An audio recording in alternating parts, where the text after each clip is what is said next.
घर में अगर करते हैं लड्डू गोपाल की पूजा तो इन नियमों का ध्यान रखना बेहद जरूरी है। धर्म की मान्यताओं में भगवान कृष्ण का एक विशेष स्थान है।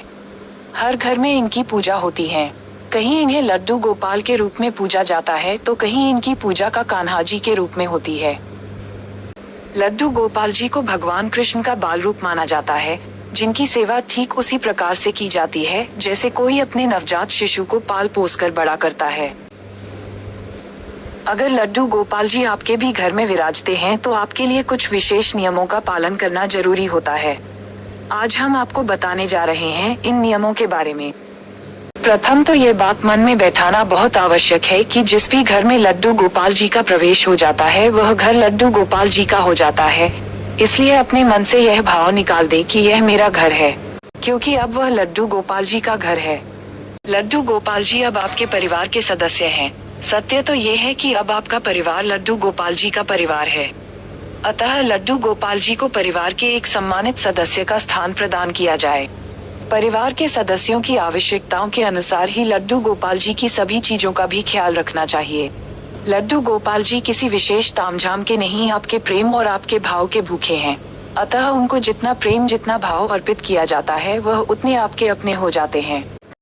प्रतिदिन प्रातः लड्डू जी को स्नान अवश्य कराएं, किंतु स्नान कराने के लिए इस बात का विशेष ध्यान रखें कि जिस प्रकार घर का कोई सदस्य सर्दी में गर्म पानी व गर्मी में ठंडे पानी से स्नान करता है, उसी प्रकार से लड्डू गोपाल जी के स्नान के लिए मौसम के अनुसार पानी का चयन करें। स्नान के बाद प्रतिदिन धुले स्वच्छ वस्त्र पहनाएं। जिस प्रकार आपको भूख लगती है उसी प्रकार लड्डू गोपाल जी को भी भूख लगती है, अतः उनके भोजन का ध्यान रखें। भोजन के अतिरिक्त सुबह का नाश्ता और शाम के चाय नाश्ते आदि का भी ध्यान रखें। घर में कोई भी खाने की वस्तु आए तो लड्डू गोपाल जी का हिस्सा भी उसमें अवश्य होना चाहिए। प्रत्येक मौसम के अनुसार लड्डू गोपाल जी के लिए सर्दी गर्मी से बचाव का प्रबंध करना चाहिए। मौसम के अनुसार ही उन्हें भी वस्त्र पहनाने चाहिए।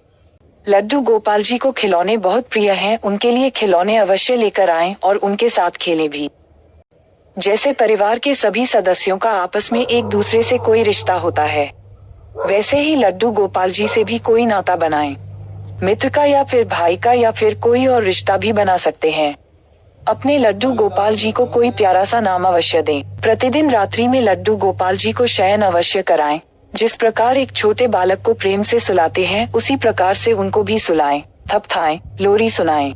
यूं तो प्रत्येक जन्माष्टमी पर लड्डू गोपाल जी की पूजा धूमधाम से होती है, किंतु यदि आपको वह तिथि पता है जिस दिन लड्डू गोपाल जी ने घर में प्रवेश किया तो उस तिथि को लड्डू गोपाल जी के जन्मदिन के रूप में मानकर प्रतिवर्ष उस तिथि में उनका जन्मदिन अवश्य मनाएं। बच्चों को घर बुलाकर उनके साथ लड्डू जी का जन्मदिन मनाएं और बच्चों को खिलौने वितरित करें। इन सभी नियमों का पालन करेंगे तो खुशियों से भर जाएगा आपका परिवार।